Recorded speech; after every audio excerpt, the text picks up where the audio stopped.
Thank you. Good evening, everybody. I am indeed Matthew Garnham, Head of Relationship Management at Julius Baer, Wealth Manager in the UK.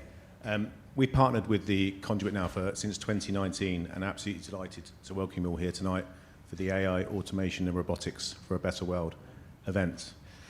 At Julius Baer, we have a strong commitment to next generation investment themes. That's digital disruption, feeding the world, future mobility. And we have a strong belief that how our clients invest today will have a huge impact on how we and our future generations will live tomorrow. We're also huge supporters of entrepreneurs and innovators in the UK, and we're delighted to have partnered with UKII to showcase some of this amazing talent, entrepreneurial vision, expertise that's going on in the UK today, and we'll hear more about that later. I'll now hand over to our moderator today. She's a Royal Society University Research Fellow and lecturer in functional materials at Imperial College, Dr. Jessica Wade. Jessica's going to host a panel discussion on AI, automation and robotics for a better world, which will look at the potential for real change these type of subjects can bring to our society. As was just said, that will be followed by a Q&A and then a chance for you guys to have another look at the showcases around the room. If you haven't already, the one on the Titanic over there at Atlantic Studios is absolutely knockout. It's fantastic. I don't want to give too much away, but I have just spent the last half an hour with the guys on the panel upstairs, and the conversation revolved mainly around coffee and Guinness. I'm fairly sure it's going to get a bit more highbrow than that, but do have your questions ready for the end. With that, I'll hand over to Jess.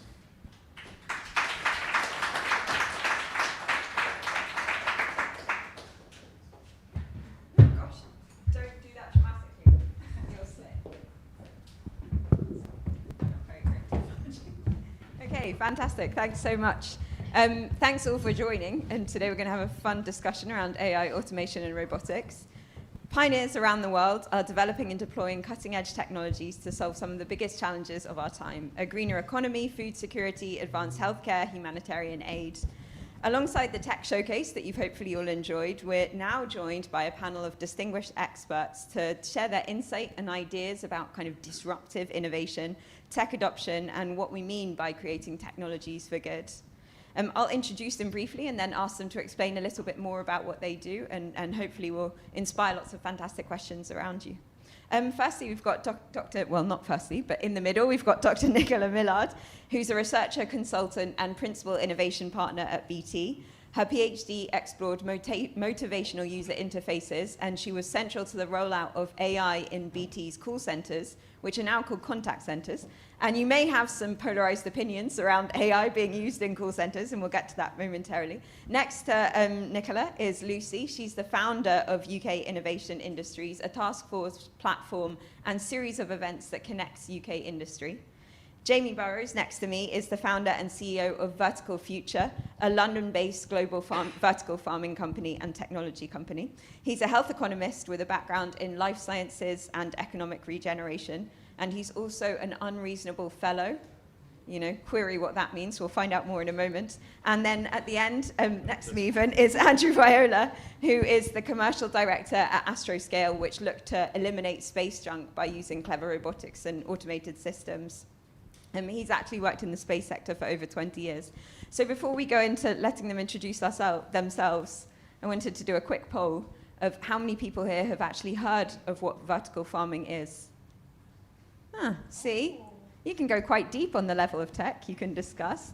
And who has heard of space debris or space junk? Okay, fantastic. See? These are your people. Nicola, could you tell us a little bit about being a principal innovation partner? Well, I used to be a futurologist, to be honest, which was my official job title for quite a long time, which always comes with the same question, which I can feel emanating at me, which is, do you have a crystal ball? And I can tell you I do. Sadly, I saw no future in it, so they're a bit rubbish, crystal balls. So yeah, I'm a principal innovation partner with BT. My job, I'm in BT Business, so my job is to innovate with and for largely our UK corporates, but also public sector as well. I am a slightly weird part of the innovation team. I always say I'm half a technologist, but The rest of me is a psychologist. So I always claim I look at the most disruptive part of innovation, which is, of course, not the technology. It is us. It's fairly useless if we don't use it. And AI is, oddly enough, one of my big topics at the moment. So it's a bit on everyone's minds. So a lot of what I'm trying to do is to sort of figure out how people and technology work with respect to AI. That's so interesting, the kind of socialization of a new technology. We'll come back to that in a moment. Lucy, could you tell us a little bit about UKII and why you created it? Thank you. Good evening, everyone. Thank you. So I am a researcher, curator, and communicator. I've been working across the innovation sectors, across technology and science for over 20 years. I sit between the innovation industries and multiple different audiences who need to understand the future that's coming down the line, whether you're investors, policymakers, end clients, end users, or kids who want to understand the world that they'll be living and working in the next 10 to 20 years' time. And I create different experiences to help those audiences understand what that future is going to look like, as hands-on as I possibly can, although it's impossible, isn't it, to touch the future, but as much as I can. So that's curating exhibitions, it's creating films, workshops, discussions, and evenings like this. So thanks very much for the invitation. It's brilliant to be here. UKII, then, is a new platform, UK Innovation Industries, a new platform which I set up about 11 months ago, so we're very new. But after working internationally with the innovation industries for over 20 years, I just decided it was time to come home, because the UK innovation ecosystem, as we like to call it, is phenomenal. There is so much innovation, talent, graft, determination in this country across, literally, I mean, it's a nationwide asset, what we have in this country, literally from the tip of Cornwall to the Shetland Islands. There are amazing people who are grafting every day to, on this panel, more, please talk to them all afterwards over there, grafting to create this better future. So I saw an opportunity to set up a new platform which brings all of these stories together in one place. So we're gathering thousands of companies together to tell their stories through our platform, through our events, and just make connections wherever we can, because these industries, they need more understanding, more visibility, more support, because they are truly brilliant at the future they're trying to build for us all. So that's the UKII mission. Thanks so much. Andrew, could you tell us a bit more about Astroscale and what's kind of kept you hooked on space for the past 20 years? Thank you very much. Well, it's very easy to get hooked on space. Well, I thought so anyway. And I have been in the industry for quite some time. Astroscale is what we call an in-orbit servicing company, which may seem a bit sci-fi-ish, but it's sort of becoming science fact, as they say. What does in-orbit servicing mean? Basically, it is the ability to, first of all, identify that actually we have a bit of a global commons problem in space, and it's getting increasingly cluttered, like you might think of the Great Pacific Garbage Patch. And in order for us to continue to be able to use space in an economic way, we need to make sure that access to space and operations in space continue to be safe. So that's a long way of saying that we're starting out a bit as the AA of space. If you have a breakdown, we'll come take you off the motorway or the orbital, as it might be, and so that other people can continue to operate safely in space. That has a benefit not only for the space environment itself, but also for the environment here on Earth. We're out here to make money, but we're also here to do good as well. And the UN Sustainable Development Goals, over 50% of those can only be measured from space. So there's a reason on Earth to maintain safe and secure access to space as well. We don't think about it as often as we should, because you look up and you don't see these things. But it is invisible infrastructure that we rely on every single day. So yeah, we're here to help sort of make that a reality, and then continue to sort of change the thinking from single-use throwaway objects that go up there into a more circular economy in space. So kind of just picking up on that briefly, How does it all work then in space? I'm assuming there's no kind of international regulation. Is there space law? Who writes it? And how do you integrate into these systems? There is space law, in fact, and there's people who devote their careers so apologies if any of them are in the audience. I appreciate your work. But no, I mean, it's too complex for me. But it is there's a whole body of space law. It's a challenge though, because there's no national borders in space. So it's a complex web of international rules and regulations that are sort of enforced or interpreted by national governments as well. So it's quite difficult. And as I said, it is a global commons. It operates largely on norms of behavior that have been going on the same way since 1957 when Sputnik was launched. Those norms are changing for many reasons and in many ways. So we have to navigate that part of it as well as actually mastering the technology to operate safely in such a difficult environment. Yeah, massive. That's an incredibly cool space to work. Jamie, could you tell us a bit about Vertical Future and maybe tell us what an unreasonable fellowship is? I can do the first bit very well, but yeah, the second maybe not. So I'm Jamie Baer, founder and CEO of Vertical Future. We're entering our 10th year. We're for the second successive year now, we've been voted the #1 controlled environment agricultural technology company globally, which has been really good. We provide in a very simple way, we provide the picks and shovels to the gold miners. We manufacture, fabricate, deploy, build, and also train up anybody who wants to buy a vertical farming system. We have a manufacturing plant north of London. Our systems are completely end-to-end. And we also have our own SaaS product, which basically guides everything. It's called Diana. We're very focused on research. So we actually have a very small version of our systems going into space, kind of nicely linking over with Axiom Space in 2026 or 2027.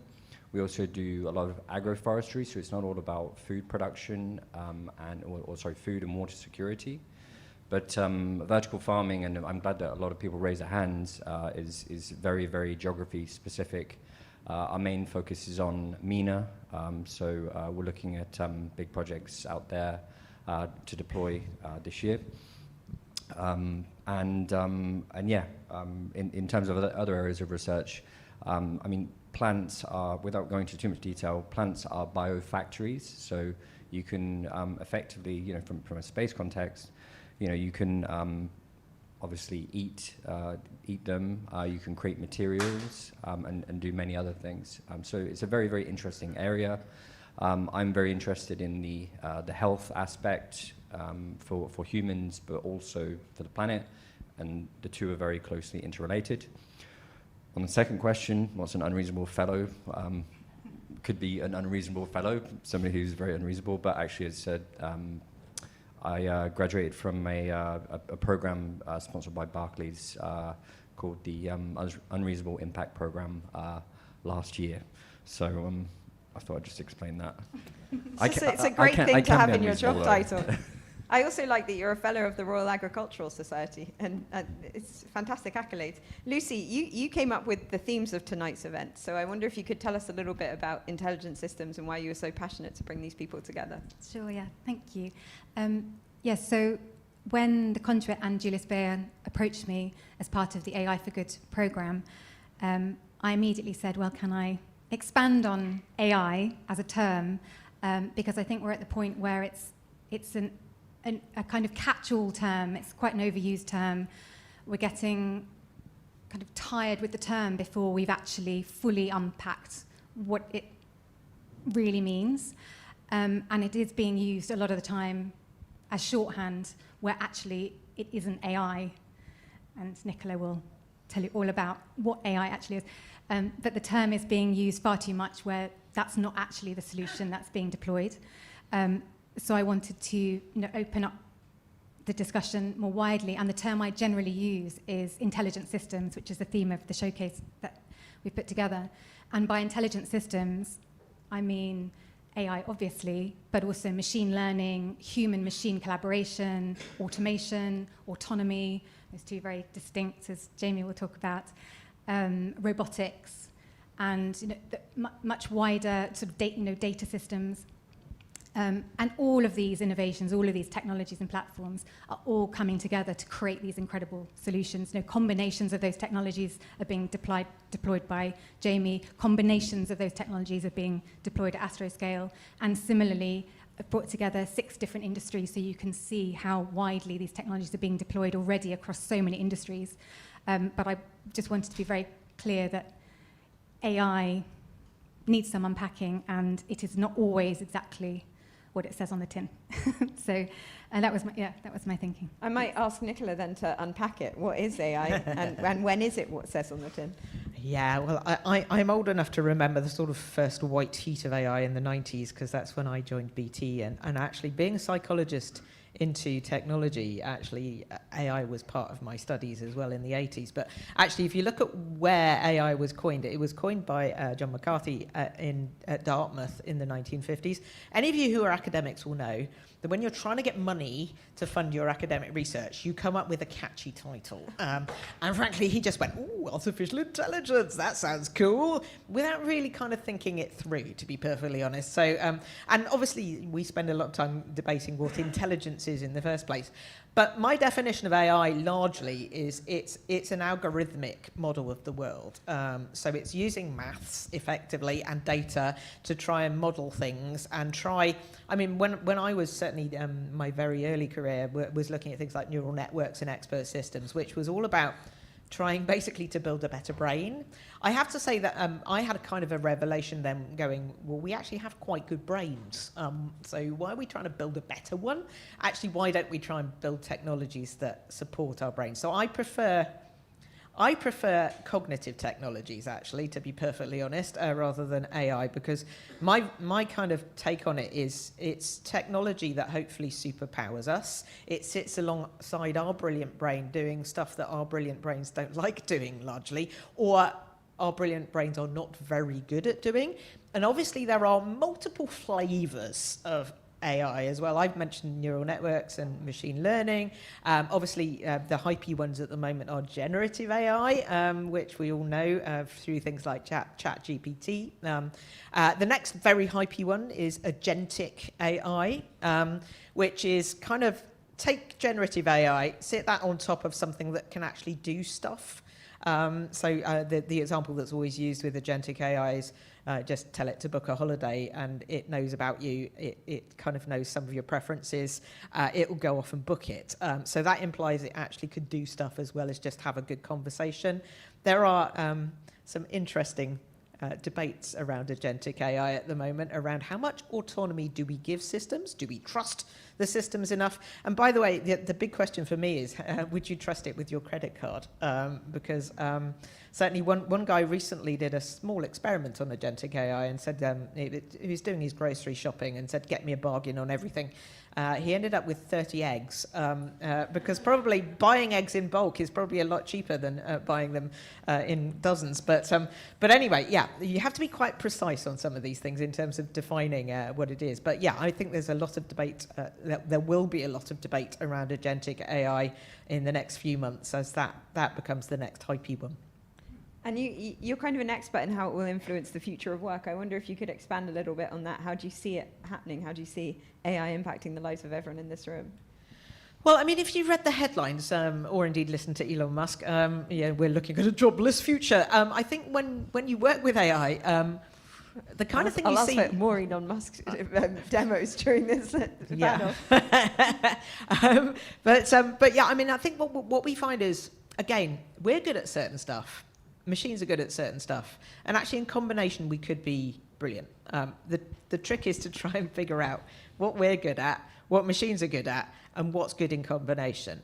So I'm looking a lot around, so contact centers has been a recurring theme in my work, or call centers as we also want to call them. So I started off with that, and that's an interesting area. And some people are going, well, we're not going to have contact centers in the future. And they've always been at the bleeding edge of automation, and actually, obviously, chatbots are the most visible part of that at the moment. There are some really good ones out there, don't get me wrong, but there are also some atrocious ones. And again, one of the problems, certainly with large language models, is that they can hallucinate. I actually call this digital mansplaining, because basically they're quite convincing, but they're actually convincingly quite wrong. And a lot of it's about the data that they've got. And when you're dealing with customers, that can sometimes, if you're in a regulated industry especially, that can be somewhat problematic. And we've had some headlines around Air Canada. I know their bot offered a customer a refund that didn't exist. And Air Canada got taken to court over that particular one. Air Canada tried to claim that the bot was not a recognised legal entity of Air Canada. The judge laughed, actually, to be perfectly honest. So there are some issues around these large language models, which maybe one of the things that we need to do is, they're like children. We need to supervise our babies, basically. So what we're finding, certainly in the contact center industry, is it's taking away all of the basic stuff. But in doing that, we also need to supervise it to make sure that it doesn't go off the rails. So we're seeing some people being transported from the front line into things like quality assurance. It doesn't wipe out all contact, though. So what we're then finding is the humans, who are hopefully good at talking to customers, are left with the complex stuff, angry customers, and vulnerable customers. And that's a different sort of skill set that we need in the humans. But we also, I actually am, the most interesting bit in the contact center is actually sitting the technology alongside those humans to do a very difficult job. So for example, you know, you've got a bot, had a conversation with a customer. The worst thing you can do is abandon the customer and go start again with a human. So actually allowing the AI to listen to the conversation, summarize the conversation, ping that conversation across to the human, who can then see that summary and pick up the conversation seamlessly. It can also do things.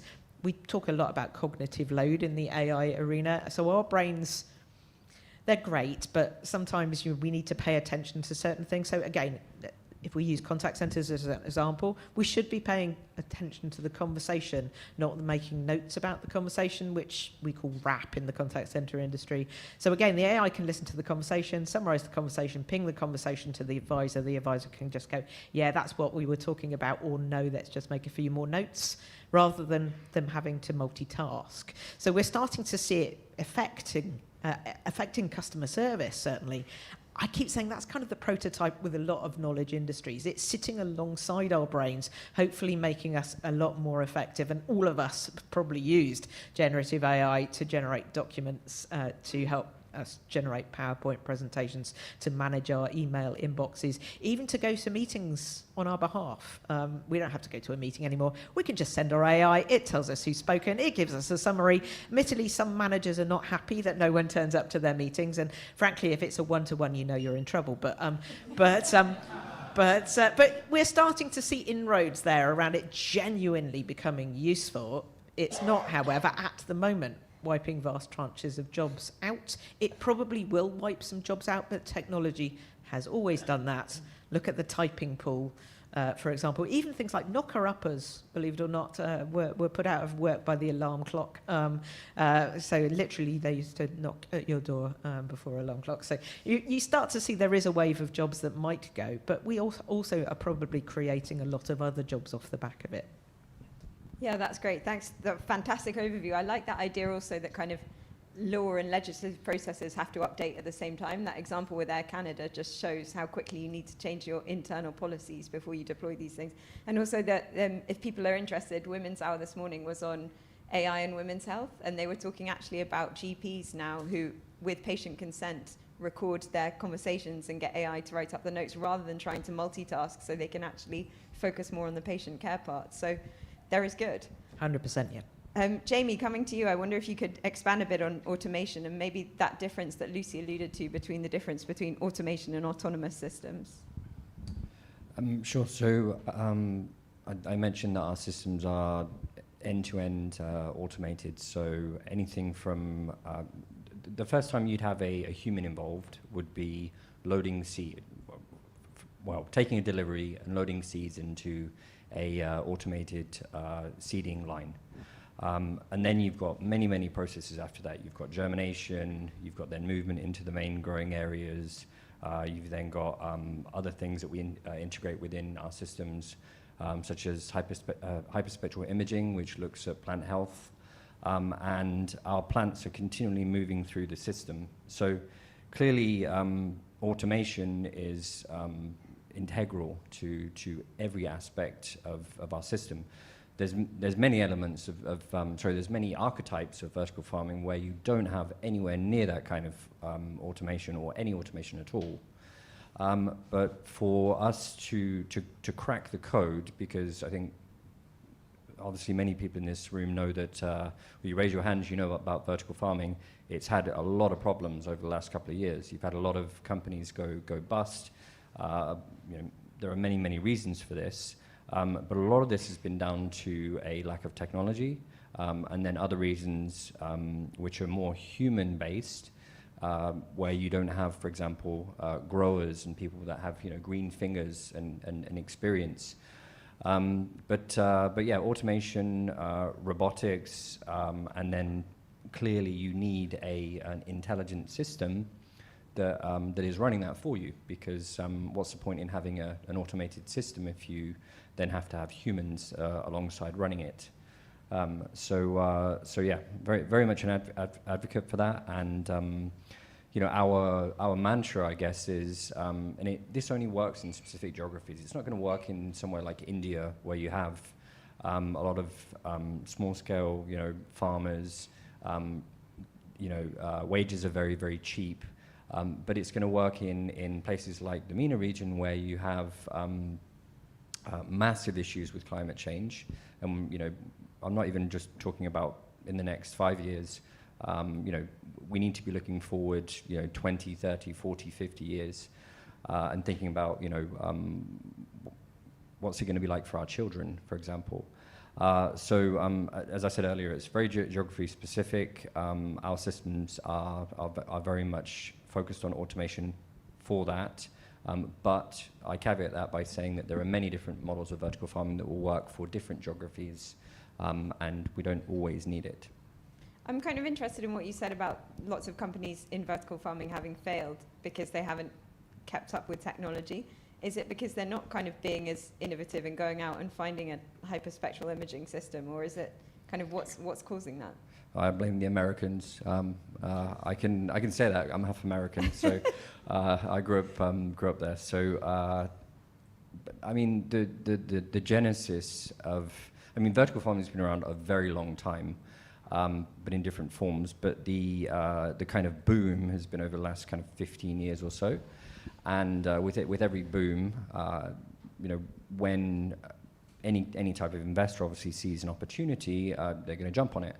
And a lot of the capital that went into a lot of these big vertical farming companies in the United States, and the US obviously has tendency to lead the way in many different sectors, was either the wrong type of capital, or more specifically had very unreasonable return expectations.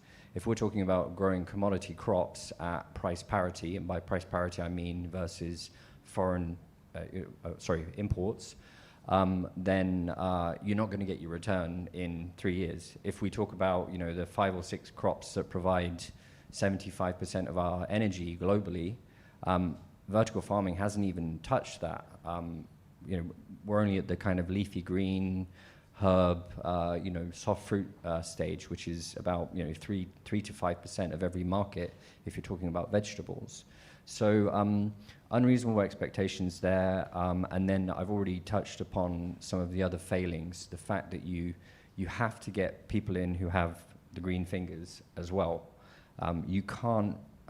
This is a very technology-focused event, but you can't always just rely on technology.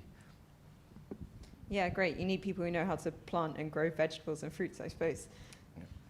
There's know-how. Which is nice. That feels classical. It feels good that we still need that.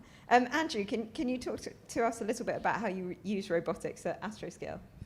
Yeah, absolutely. And I think I like the leafy greens analogy, because we're probably in our industry in the leafy green stage as well of in-orbit servicing, if there's such a thing. But our spacecraft are in and of themselves robots. The types of things that they do, they have to do with robotics, but also with the ability to more or less think for themselves. So, if you imagine, probably most people here, I'm assuming, have seen video of a SpaceX Crew Dragon docking with the International Space Station, and it looks like a very well choreographed ballet in slow motion. The reality of these types of things is that both of those objects are cooperative objects. They both know where they are in space.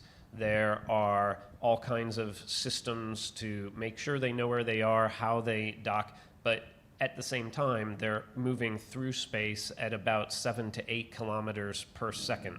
So this is literally faster than a speeding bullet. Now, take a step back and think about a piece of space junk that is a second stage rocket body that is about the size of a London bus, 3 tons, tumbling through a very congested, believe it or not, very congested part of low Earth orbit.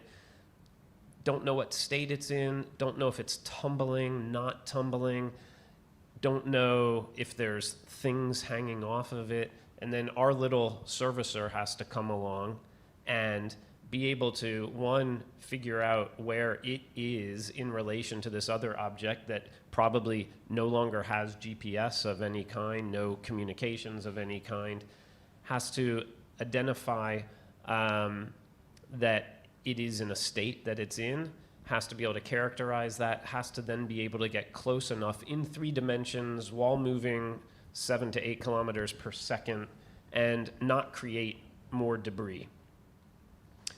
And that little robot has to sort of think for itself, because at those speeds, at those distances, the latency is too low for people on the ground to actually control it. So on the ground, what we focus on is building those algorithms, right? The guidance, navigation, control algorithms that enables this little robot that could to get up to and dock with, capture pieces of space debris, and then remove them. But if it wasn't for those robotic capabilities, those artificial intelligence capabilities, so that it can think for itself, so that it knows I found the right thing.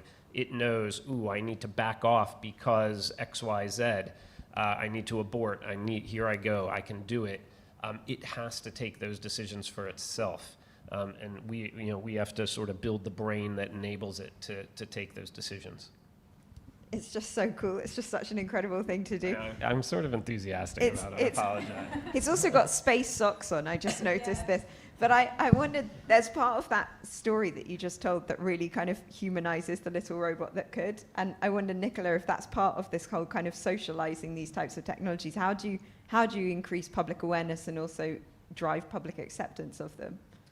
I think one of the problems is that, particularly with AI, because of the hype around it's going to take over, it's going to wipe us out, people tend to be a little bit afraid of it.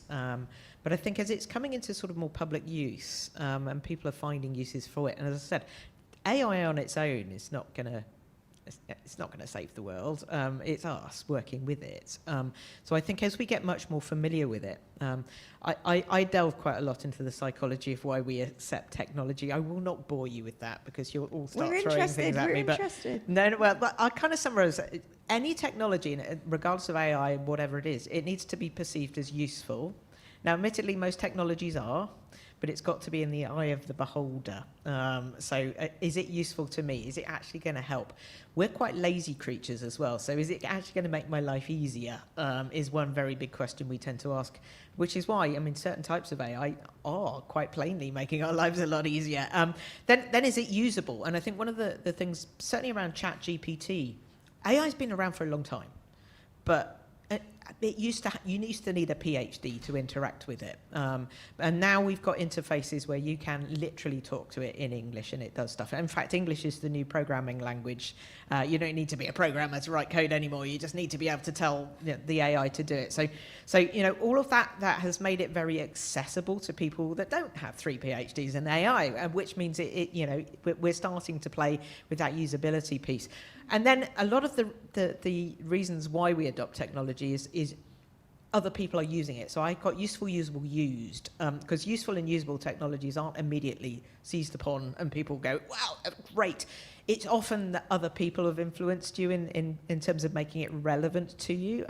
So this is a lot to do with peer adoption. You can, of course, nudge this as well. So there's a whole nudge theory in behavioral economics. I call that evil psychology. I would do an evil laugh. I won't. But you know, you can start to nudge people into saying, well, this technology might be relevant to me.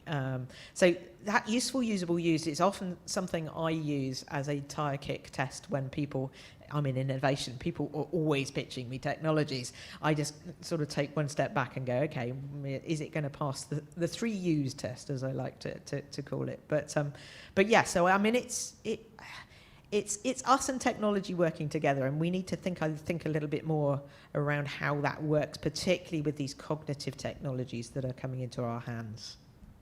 Yeah, that's really cool. I really, really like that framework, useful, usable, used, and the idea that you kind of get people to almost have FOMO for technology, so they want to invest and start using it. Jamie, could you speak a little bit about kind of creating a business and a company in the UK? You know, you said that you make these vertical farming systems just outside London. What are the kind of challenges and opportunities of innovating here? I mean, the UK, we don't have as, I mean, the problems are nowhere near as acute as, you know, our main focus area, which is MENA.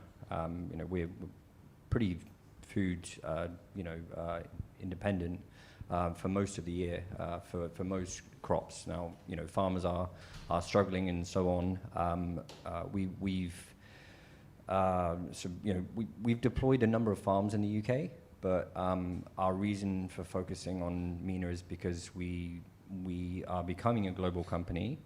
And we really need to look at the areas where you have the most acute issues. So, I mean, I met with the president of Iraq, for example, and he said to me, by 2040, both their rivers are going to be completely dried up because of upstream activities and so on, and they're servicing 99% of the population. So, I'm an economist by background, so. You know, we could get into talks about inequalities, mass migration. There are issues happening in places like Vietnam right now. You know, rice, very, very key, where you literally, yields are going down, or I don't know, people are being displaced. Look at Ukraine, the breadbasket of Europe. So.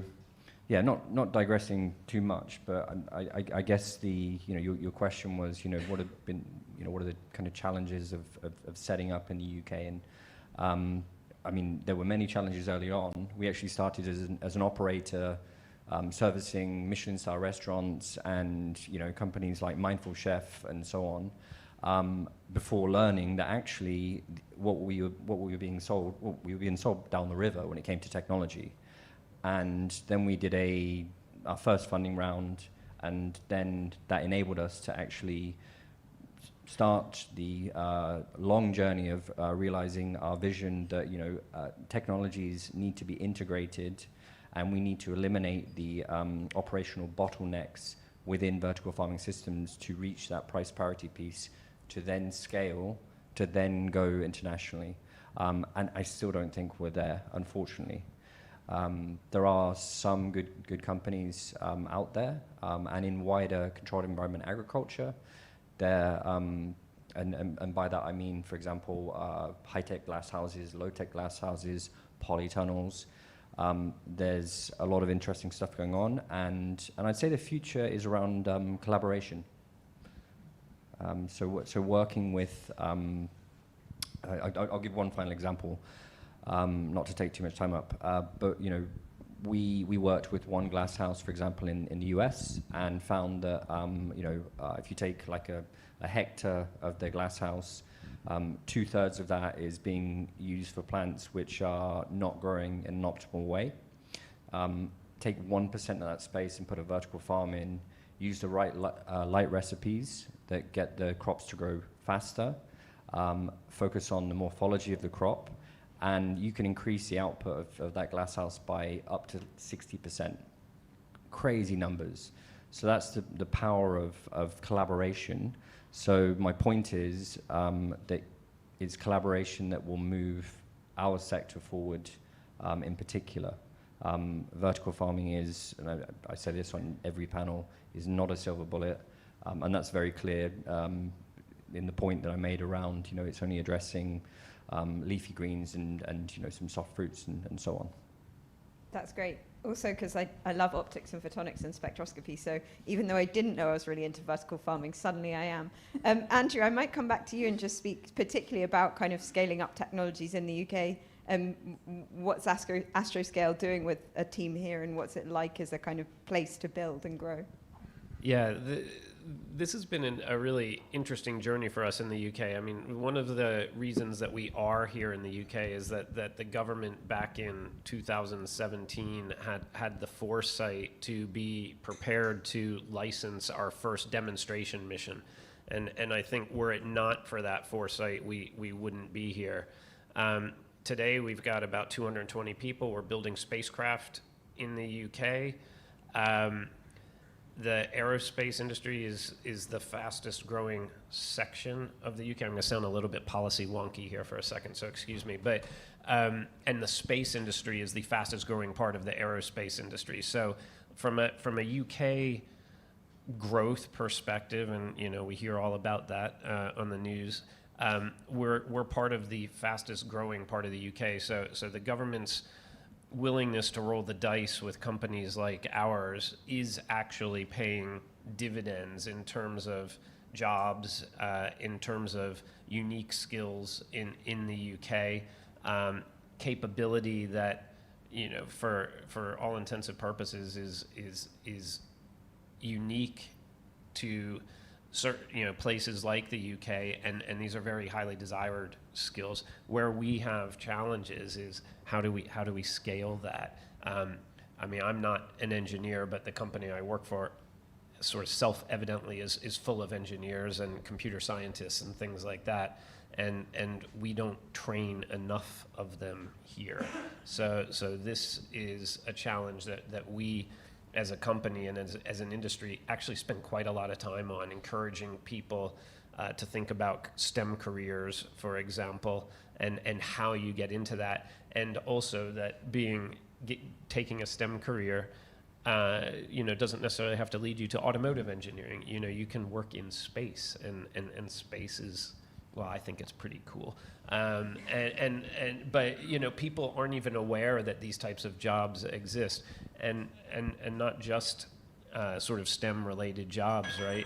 We have an HR department, we have a legal team, and it is, so I spend a lot of time trying to just make people aware that actually the UK does have a space industry, and it's actually quite a vibrant space industry. And there's jobs here, and they're important, and they're well paid, and yeah, so I spend probably too much time talking about that kind of thing, but we need to sort of start at the ground level because there's not enough training and awareness going into it. It's so interesting. There is enough government support. There's enough money, but the skills gap is the massive There's not challenge. enough money. There's some money. Some money. Anyone want to give Andrew more money? He's open to it. But I work in kind of materials for quantum technologies. The UK has a gigantic quantum sector, but the biggest challenge there in developing and deploying these technologies is skills. Like, we just don't have the physicists and engineers coming through. There's some engineering challenges, but we could fix those if we had enough engineers coming into it. I'm going to questions from the audience now, but I might just come to Nicola as you put up your hands and we get microphones to you, and say you're a mentor for lots of these emerging technology companies and spin-outs and things like that. I wonder if you had any kind of fantastic advice that you'd give to founders looking to build their technologies here. Well, firstly, think about the 3 U's. But I mean, I mentor at Cambridge Judge, so I have the pleasure of mentoring some incredible, both young and older entrepreneurs, to be honest. I'm always the enthusiasm and passion. You have to be fueled by that, don't you? So follow your passion for sure. But obviously that particular course, which is a master's course in entrepreneurship and innovation, also gives them a lot of tools around how they actually build that business as well. So sadly, it's not all about the psychology. It's not all about understanding your customer base. It's a very large part of that, but you've got to get the business case and everything else sorted as well. So it's that sort of course. I think it's it's actually quite a unique course, that one. I think they were well oversubscribed last year in terms of people applying for it, because I think there aren't that many in the UK. I think probably there are a lot of universities looking at that and going, oh, hey, I know Imperial have got some really good stuff going on. So I think universities are starting to say, right, let's equip people with the kind of resources that they need to become entrepreneurs wherever they want to be, but hopefully in the UK, because obviously we need that to boost our economy. Yeah, true. Good point. Do we have any questions from this audience? Oh, we've got one here. There's a microphone coming to you. Thank you, and thank you so much for the great discussion. My question is for Dr. Nicola on the topic of the collaboration between AI and the human brain. And I was wondering, in your view, what do you think are the industries or sub-industries that will be particularly propelled forward or developed or will emerge thanks to this kind of human and AI collaboration? I mean, the obvious ones are healthcare and pharmaceutical and things like that. So healthcare, there's a whole ton of stuff going on, ranging from improving productivity. So, for example, one of the ones I know the NHS are trialing, it's been trialed for a little while now, is around reading mammograms. So you need 2 radiographers to do that, normally 2 human radiographers. What they've done over the past actually 5 or 6 years is to train an AI to read that. That's not taking all of the radiographers out, so what they're now doing in the NHS is trialling it with 1 radiographer and an AI working together, and what they're finding is that combination is actually spotting breast cancer a lot better than probably just 2 humans or AI on its own. So there are a lot of studies around that. Obviously with things like pharma, we've got rapid drug discovery. Because again, those algorithms can churn through lots and lots of options in minutes rather than years. Obviously, you still got to go into the trials, which take a lot longer, but at least some things like drug discovery could get sped up. So there are certain industries for sure that we're seeing some real benefits around that human-machine collaboration. Fantastic question. Does anyone else have any? I guess both of you were saying, Jamie and Andrew, you're both saying in some ways you're using AI in your companies or planning to use AI eventually. I'm very careful using the word AI. I think, we're, so Diana, which is our software as a service, she will one day, I guess, maybe meet the requirements of what AI is. But I think, it's a very loosely used term, and I think it really does the growing industry and all of the amazing things that are happening a real disservice. So for us, it's, we have some elements of machine learning, some elements of AI, but really we need masses of data. So if you think about our systems and the amount of variables you've got, seeding density, seeding type, photo period, which is how much light a plant gets, temperature, humidity, the different light wavelengths that you want to give to a plant, and at what stage. All of these things are going to be discovered by Diana, but we need to be doing continual trials over time and collecting that data in order to figure out what the best algorithms are. And then maybe one day Diana is going to, I don't know, get our machines to kill all the people working in our facility, but I highly doubt it. But Yeah, and we were talking about upstairs, you know, what voice we should give her when she actually comes around. And by the way, Diana is not named after the Princess of Wales. It's named after Wonder Woman. I thought it was an acronym. I thought we were coming back to scientists coming up with great names. We were trying to come up with an acronym as well, but we haven't figured it out yet. If you have any ideas, ask ChatGPT. You know. That's literally what it's for. Andrew, I might come back to you. You're kind of that building on using data and really needing high quality data is what Jamie's saying, because he needs that to shape everything. You presumably need a lot of high quality data as well if your poor little robot is being built and trained on it. So how do you trust people to give you that high quality data? Yeah, no, 100%. And I think I agree with Jamie as well that I think we do throw AI around quite loosely as a term, and you know, probably more realistically we're probably more machine learning than proper AI at this stage.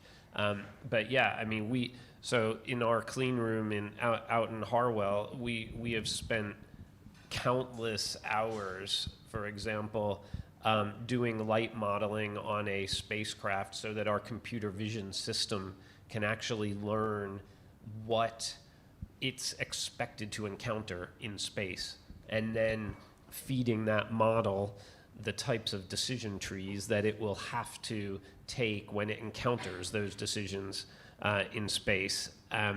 But to build that model, it takes an extraordinary amount of time. But you know, these are the basics that you have to go through in order for us to be confident that, you know, when we get our little robot that could up there, that it will be able to perform as expected and you know, be successful, not create new debris, and sort of help kickstart a bit of a circular economy in space. It's so interesting, and there's so many layers to it, because there's a huge kind of trust in who's feeding you the data if you're out in space and using data from other countries where geopolitics is complex and evolving. How you store that data, and then the ethics, as you said, of not wanting to cause more harm than you're trying to fix. Yeah, so I mean, the data that we're building our models with is ours, right? We're creating it. So we have that confidence in what we're doing that it's, you know, let's call it pure data, that it's our own. But there's huge ethical dilemmas about things like in-orbit servicing and ownership of objects in space and things like that. So you know, there is an element of a large element of geopolitics, considering where most of the debris has originated from, that we have to look at, and we have to adhere to those laws, and there are laws that for that now kind of thing. exist. Over to you on the front row, I think. Thank you. Thank you for coming and for this inspiring conversation. And congratulations to all of your technical and business successes already. I've been witnessing kind of firsthand BT innovations, working few years with BT, incredible things that people in multiple departments do there. Almost firsthand, I have a friend who works in a space industry, and personally also I've experienced south of Spain sea of plastic and kind of problem that can be solved using robotics, automation, and AI, most likely already today, which is problem not only over there, for example, environmental, but it's also human rights problem. So we already feels like we have case studies and expertise to solve not only environmental problems, but the problems that we can solve can also help solve many other problems. It's like a snowball of lots of good that can be done. And yet seems like we are losing the kind of PR and communications battle, because AI doesn't seem to have as good PR as it could have. Let's say it that way. Thank you. Open question. It's a really interesting point. I don't know, Nicola, if you want to come in on I keep saying comms around AI. I think we're in what I would term a 42 moment with AI at the moment. So any of you who read The Hitchhiker's Guide to the Galaxy will know that Douglas Adams, many years ago, posited that a machine would be asked to come up with the meaning of the life, the universe, and everything. And after 7.2 million years, it came up with the answer 42. The trouble was, we'd actually forgotten what question we'd asked it. And I think we're almost at that point with AI.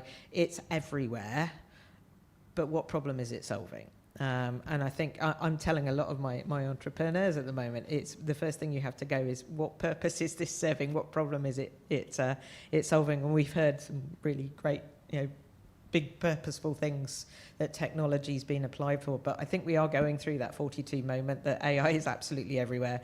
And sometimes what we could automate, we maybe shouldn't. I think that's one of the problems of the PR. It's very hyped at the moment. But I guess that comes back to the point about education and skills, not only for young people wanting to come into the sector, but also for journalists, also for policymakers, also for industry, to know what it can do and what it can't do, and how we can develop it ethically and fairly and democratize access to it. I think that's part of your point. Did we have another question? Yes. Yeah, this has been a really excellent panel, so appreciate your time tonight. My question is, we've been talking about AI and use of space and use of farming, various industries. Where do we think it has a place in creative industries? So I'm a CEO of a social media company, and obviously AI is coming into marketing in various forms, within journalism, within art, within creativity. Would love to hear the panel's perspective on the ethics around that, as well as some guardrails that you think we should be kind of assuming and taking place. And yeah, would love to hear your perspective. Great question. I don't know who wants to take that, because I did put it as a suggestion of things we could talk about and absolutely no one jumped at it. So I can come to Lucy. Yeah, I can take that. Great question. Thank you. And do talk to Atlantic Studios afterwards as well, because they are pioneering some really incredible work across deploying new technologies, intelligent systems. It's an industry that I'm very passionate about. I have a lot of friends who work across the creative industries, from music to film to graphic design and so on. And I'm afraid it is an industry that's right at the forefront of the impact from AI. A little like music was at the forefront, when the Napsters and the online streaming services first came online. It does seem that creative industries are the canaries often, which is pretty tough for the brilliant people who work across the sector. I think it's probably because it's a very experimental, just by its nature, creative thinking outside the box. You are experimental by spirit. So I think that's part of why there's such upheaval in terms of AI being embraced, or intelligent systems being embraced for better and worse. It's very tricky in terms of, jobs being lost. We're seeing that a lot already. IP issues.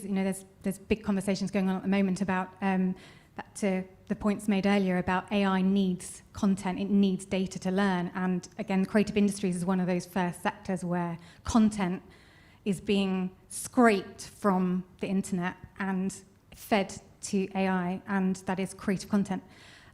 So it's really, really tough. I think in terms of jobs and skills, it's hard. I think there does need to be more transparency around the discussions about the impact it's having on individuals. There needs to be more access to the ability to upskill. One of the first sectors that really needs to engage that and provide more resource to enable people working in that sector to upskill in your world. In terms of IP, I don't have an answer, I'm afraid. I don't think anybody does. We're literally learning every day and being damaged by it every day, being improved by it every day. I did read it's something. too early, I think. I read something good that said, why should I bother to read something that you haven't bothered to write?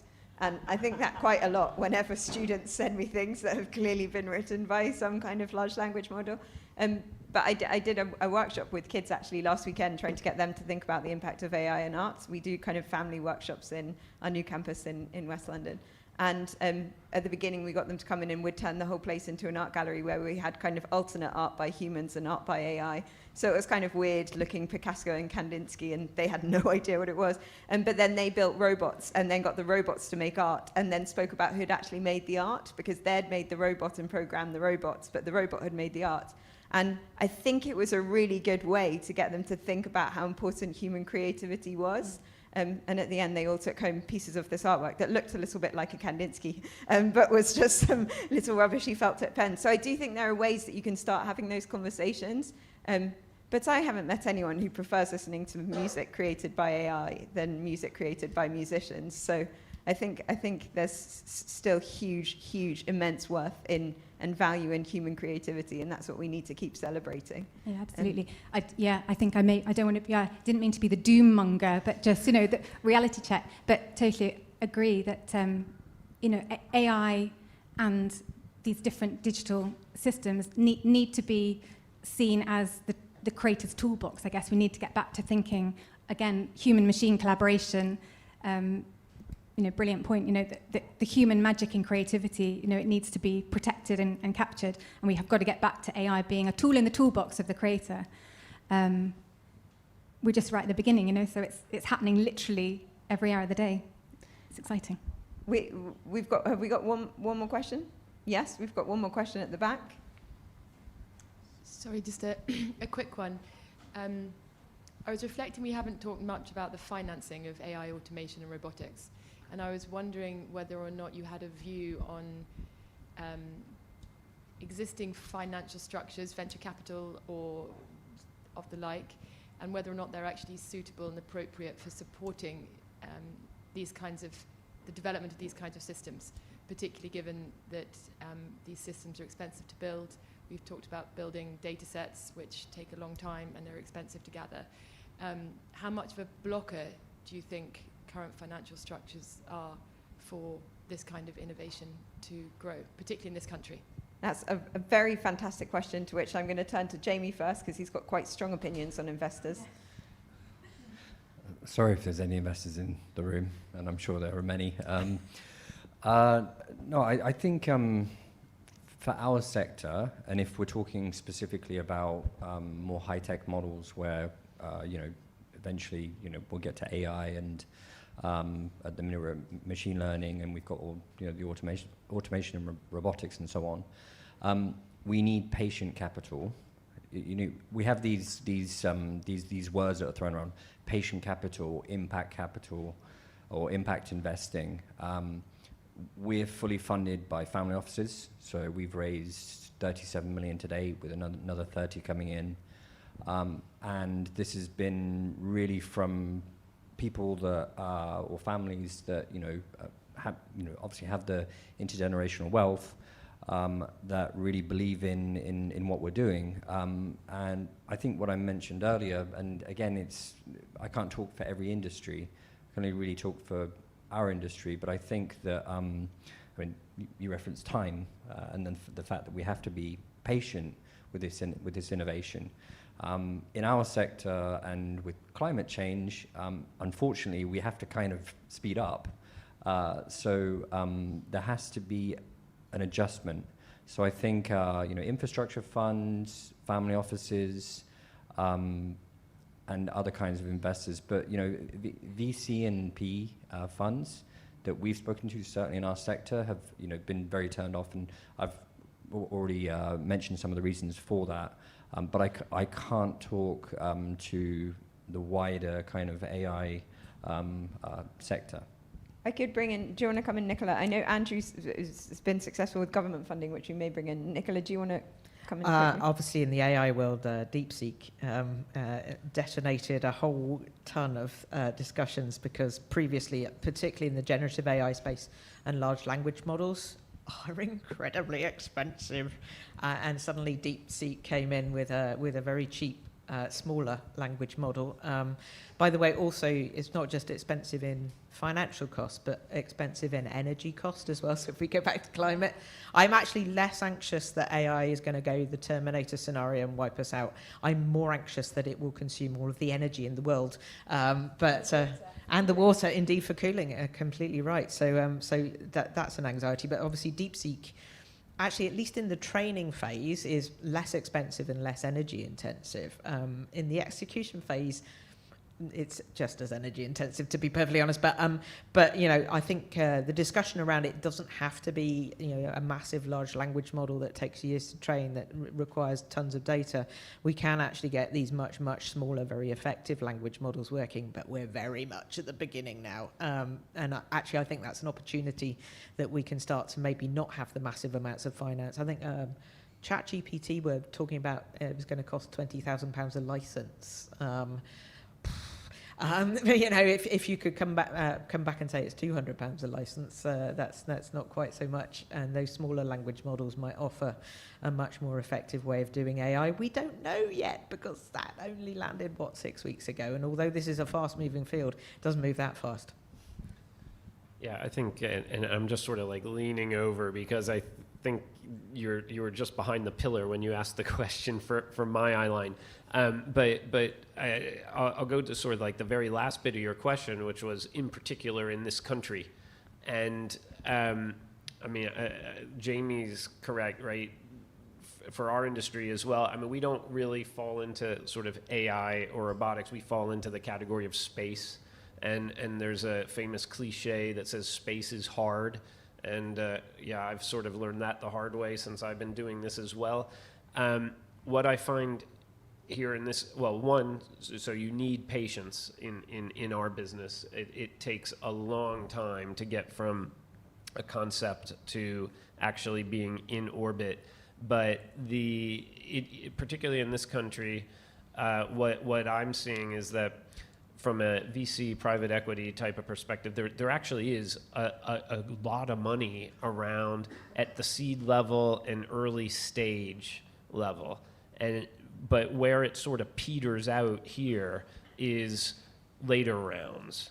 And the government as a sort of first customer or funder as well, the UK government is quite risk averse in our area. So they're much more comfortable sort of spreading around lots of sort of 200K, 300K studies, early TRL, technical readiness level studies, small demos. But when it comes time to pull the trigger on betting on a national champion and doing something really meaningful, they tend to pull back.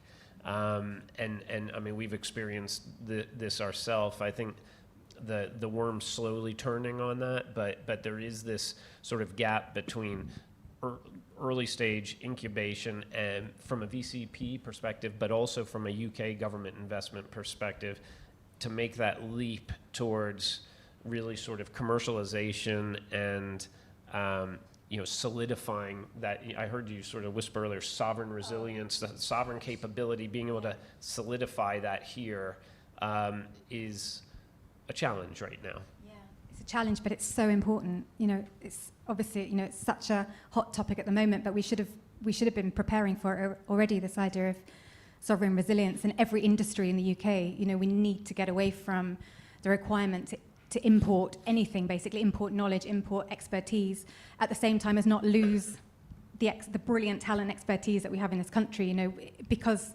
funding is often very difficult, we lose talent, we lose brilliant SMEs overseas. I think, you know, the most epic example would be DeepMind.